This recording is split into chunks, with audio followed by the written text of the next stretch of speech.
मनीषा नाम की एक औरत थी। वो बड़ी ही लालची थी और जब देखो तब किसी न किसी का सामान उससे उधार मांगती रहती थी। इतना ही नहीं, अगर मनीषा को मौका मिले तो वो लोगों का सामान उनसे बिना पूछे भी उठा लेती थी। एक दिन मनीषा अपने पति के साथ उसके गांव गई हुई थी। ओहो, कब से यहाँ सड़ रही हूँ, पता नहीं और कितनी देर मुझे यहाँ इस गांव में रहना पड़ेगा। ये रोहन भी पता नहीं कहाँ गए हुए हैं। अब मुझे जल्दी से अपने घर जाना है बस। तभी वहां मनीषा की ननद माधुरी आ जाती है। अरे भाभी, क्या हुआ, आप यहाँ अकेली क्यों बैठी हैं? क्या आपको गांव में अच्छा नहीं लग रहा है? ओह नहीं नहीं नहीं, ऐसा नहीं है। वो बस घर जाना है ना आज, और रोहन अभी तक आए नहीं है तो मुझे फिक्र हो रही है कहीं देर ना हो जाए। अरे भाभी, आप लोगों को तो शाम को जाना है, अभी वक्त है, आप परेशान मत होइए। एक काम करते हैं, जब तक भैया आते हैं चलिए मैं आपको एक मजेदार जगह घुमा कर लाती हूँ। मजेदार जगह? पर कहाँ? अरे चलिए ना, चलकर आपको सब कुछ पता चल जाएगा। फिर माधुरी मनीषा को खींचकर अपने साथ ले जाती है। वो दोनों किसी सुनसान से खंडहर के पास पहुंच जाते हैं। अरे माधुरी, ये तुम मुझे कहाँ ले आई हो? ये तो कोई अजीब सा खंडहर है। अरे मुझे यहाँ डर लग रहा है, चलो यहाँ से। अरे भाभी डरिए मत, ये तो बड़ी मजेदार जगह है। सुना है यहाँ एक चुड़ैल भी रहती है। क्या? चुड़ैल? तुम पागल हो क्या माधुरी? अगर यहाँ चुड़ैल है तो मुझे यहाँ क्यों लेकर आई हो? अरे बाप रे, मैं तो यहाँ से भाग रही हूँ, तुम्हें रुकना है तो रुको। इतना कहकर मनीषा वहां से जल्दी से भागने लगती है, लेकिन उसके पैर के नीचे कुछ आता है और उसे चुभ जाता है। आ आ अरे मर गई, ये क्या है? मनीषा ने देखा कि दो सुंदर झुमके उसके पैर के नीचे पड़े थे।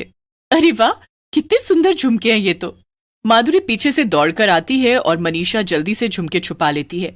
क्या हुआ भाभी, आप ठीक तो हो? क्या चुभा आपको?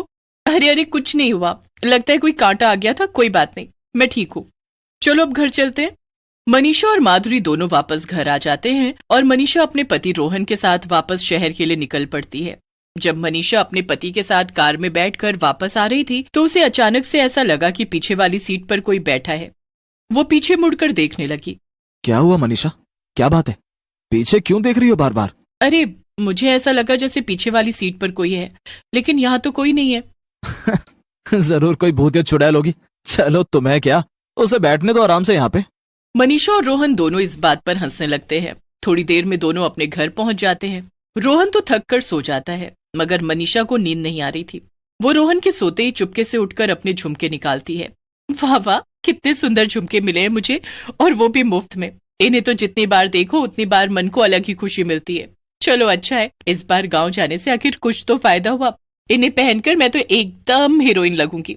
ओह, लेकिन कहीं रोहन इसे देख न ले। अरे नहीं, अगर उन्होंने देख लिया तो बड़ी आफत हो जाएगी। मैं इन्हें छुपा देती हूँ। मनीषा उन झुमकों को अलमारी में छुपाकर वापस से सोने चली जाती है। अगले दिन रोहन ऑफिस चला जाता है और मनीषा अपने घर पर अकेली थी। चलो आखिर सारा काम खत्म हो गया, अब मैं जरा आराम कर लेती हूँ। मनीषा जैसे ही अपने कमरे में जाती है एकदम हैरान रह जाती है। कमरे की हालत बहुत खराब थी क्योंकि सारा सामान यहाँ वहां बिखरा पड़ा था। अरे ये सब क्या है? लगता है ये सब रोहन ने किया है। पता नहीं क्या ढूंढ रहे थे वो कि पूरा कमरा बिखरा कर चले गए। आने दो, आज ऑफिस से अच्छी खबर लूंगी। मनीषा फिर से अपने कामों में लग जाती है और रात को रोहन घर वापस आता है। आ गए? क्या ढूंढ रहे थे सुबह जो सारा कमरा बिखरा के गए थे? क्या? मैं? नहीं तो, मैं तो कुछ भी नहीं ढूंढ रहा था, और ना ही मैंने कमरे में कुछ किया। चलो चलो, अब बातें मत बनाओ, आइंदा ऐसा मत करना वरना तुम्ही से सारी सफाई करवाऊंगी। रोहन मनीषा को समझाता रहता है कि उसने कमरा गंदा नहीं किया था, पर वो उसकी एक नहीं मानती। खाना खाने के बाद मनीषा ड्राइंग रूम में रोहन के साथ बैठी थी और तभी उसकी नजर सामने लगे शीशे पर पड़ी। उसे उन दोनों के ठीक पीछे एक चुड़ैल की परछाई दिखाई दी। मनीषा ये देखकर चिल्ला दी, आ! क्या हुआ मनीषा, क्यों चिल्ला रही हो? चुड़ैल, चुड़ैल वहां तुम्हारे पीछे। रोहन ने मुड़कर देखा तो वहां कोई भी नहीं था। क्या बोल रही हो मनीषा, यहाँ तो कोई भी नहीं है, जरूर तुम्हें कोई वहम हुआ है। नहीं नहीं, मुझे पूरा यकीन है मैंने वहां एक चुड़ैल